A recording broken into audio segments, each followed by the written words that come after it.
Yeah, hey, what's up? So you're welcome to this video, and on this video, I'm going to be showing you how to build a REST API using DartFrog. And without further ado, let's just dive right in. So open your web browser and you head over to dartfrog.vgv.dev, and on this website, on this particular website, you are going to see a documentation. So you click get started and you see a documentation on DartFrog. So DartFrog is basically a framework where you can use to like build a REST API. It's very fast, lightweight, and convenient, especially for those of us that are into Dart and Flutter and anything that has to do with Dart and even object-oriented programming. So those of you that are coming from Java and C Sharp, and if you are familiar with object-oriented programming generally, you would find this very convenient to use, and trust me, this is a very good one. I like this one. So the first thing you have to do is you read this documentation and understand it. It's very easy to understand, but so basically I'm going to summarize this for you. What you need to have before you can use DartFrog is you need to have .sdk. So those of you that have not installed that SDK, you need to go ahead and get it installed. But as for those of us that already have it installed, we can just go ahead and run a simple command. You can copy this command and you can run this command in your terminal. So when you run this command in your terminal, you wait for it, and assuming you already have Dart installed, then everything should go fine. But if you don't, then you're gonna have to install Dart first of all. So that's one. Two, the next thing we have to do is we need to run another command to generate a new DartFrog project.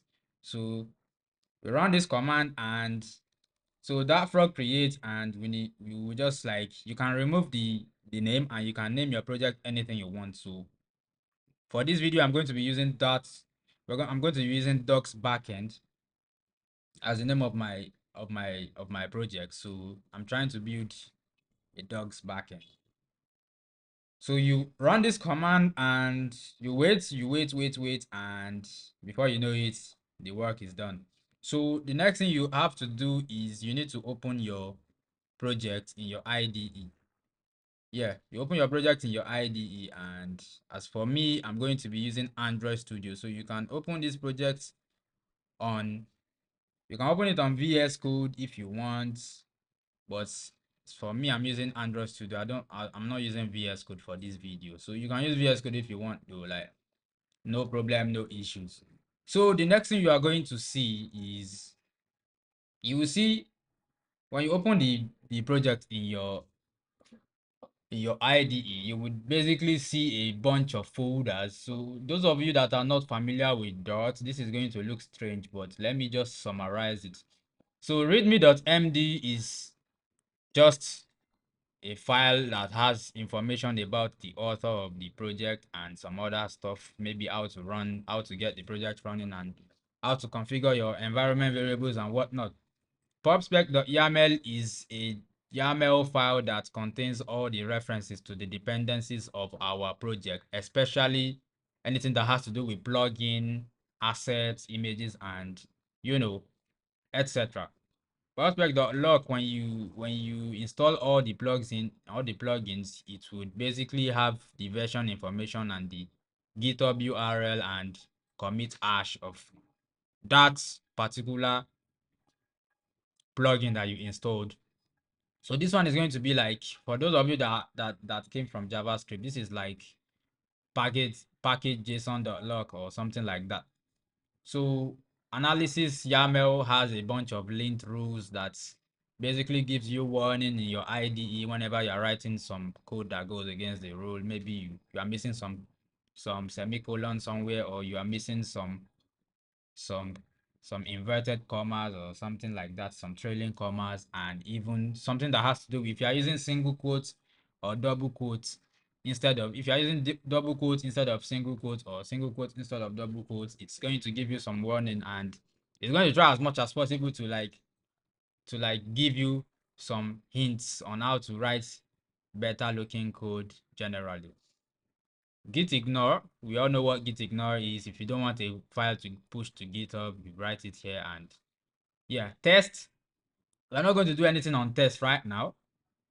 Idea is this one has to do with VS Code, people that use VS Code. So routes is basically where, this is where we're going to write in all our codes for now. This is where we're going to write all our code. So this on your routes, in your route directory, you find an index.dart. So this index.dart is basically, this is the first endpoint that is going to show when we run our app. This is the first endpoint that's going to show. So we can open terminal and we run dot. To run our app, we run dot underscore frog, then dev. So it's going to run the server. It's going to start a server, and you can see the URL of our server is on localhost 8080. So if you click this, you should open it on your browser and you will see welcome to DartFrog. So right now you can see the message that we found here is welcome to DartFrog, and you will go to, when you will see that it has created a new .dartfrog folder here, and you see a server.dart. So this server.dart basically auto generates each time you run the app, and each time the app auto reloads. You know, obviously there's hot reload here, so if you change it, if you make any change in your code and you save it, it would hot reload and it will basically update this file. And this file basically contains all your route handlings and everything that has to do with your route middleware, and it's going to aggregate everything into a single dot file and run it. So it's going to like create a reference of all your code into a very small and concise dot file, and that's what you are going to run. So we can close that one for now, and we can basically close every other tab. The only thing we want to focus on now is our index.dart. So this index.dart returns a response on request. It returns a response that says welcome to DartFrog. And when we run it, when we send the request to these endpoints, to our root endpoints, we see welcome to DartFrog. So like I said, we have hot reload, so we can change this, and when we change this to hello world and we save it, you can see it hot reloads automatically. And when we come back here and send another request, we see hello world instead. So that is what hot reload does. Hot reload basically listens to changes in your code, and it's basically reloads the app without you having to kill the server and run it again. So that's one of the nice features that we have in DartFrog.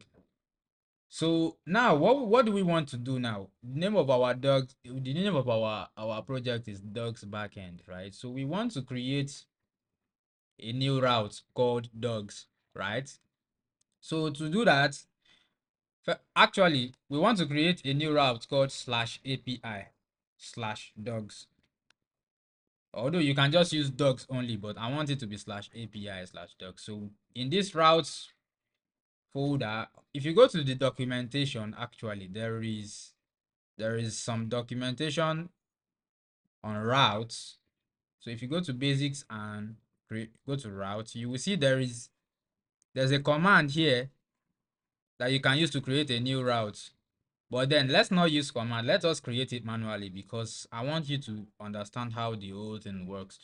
But you can actually copy this command and replace it with dogs, then run it in your project root. It will automatically generate the route, but let's do it manually. So in your routes, you create a new directory that says API. Then under your API, you create a new directory again that says dogs. Now in your dogs directory, you create a new dot file that says index.dart.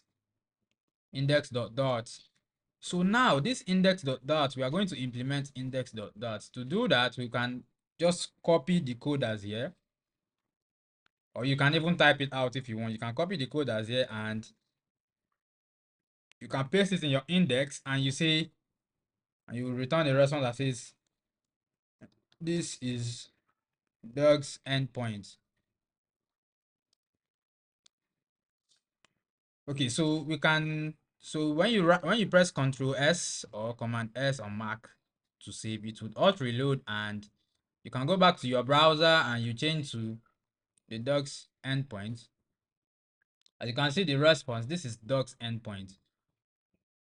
So alternatively, you can use an app called Postman, and yeah, you can use Postman for that.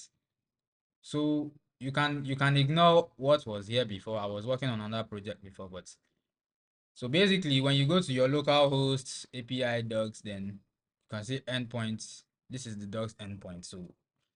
So now what we are doing here is a post request. Is what we did here, what we just done here is a get request, and even if we use any other request, it just returns the same thing. So how do we distinguish between get, post request, and other types of request methods?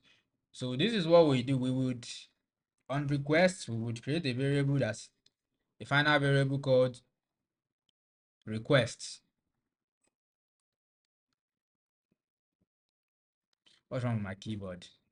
Final variable called request, and we would say if request is equal to http method.get, should return, this is docs endpoint. Otherwise, it should return unimplemented method. So when we save this and hot reload, if we send a get request to the docs endpoint, it says this is the docs endpoint. But if we send any other type of request, it says unimplemented method. So that's what we want to do. So for our get endpoints now, what do we want to do? What we want to do is we want to return an array of dogs, right? So let's create an array of dogs. A list dogs equal to, so you can just write any dummy data that you want here. You can create, make sure that your data is consistent, make sure that your map has name, breed, name, breed, name, breed. Make sure your data is consistent because that's what we want.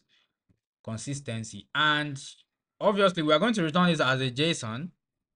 So what we'll do is we will return response.json, then body would be our array of dogs. So this is what we are returning in the body of our get request. So if we go back to Postman and we send a get request, we should get this. So as you can see, we have an array of dogs that has name, breed, name, breed, name, breed, name, breed. So that's what we want to do. That's what we want to do right now.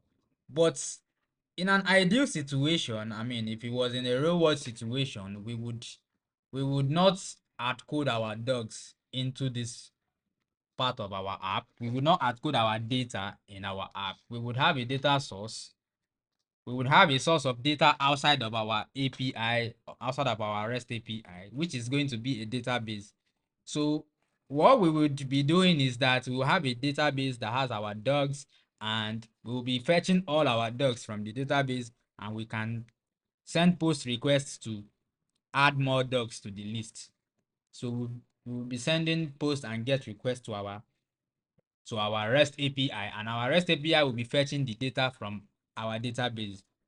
So this right here is not the ideal situation. So on our next video, we would be connecting our app to a database. So on the next video, I'm going to be showing you how to connect your Dart REST API to MongoDB. Thanks for watching. I'll see you later.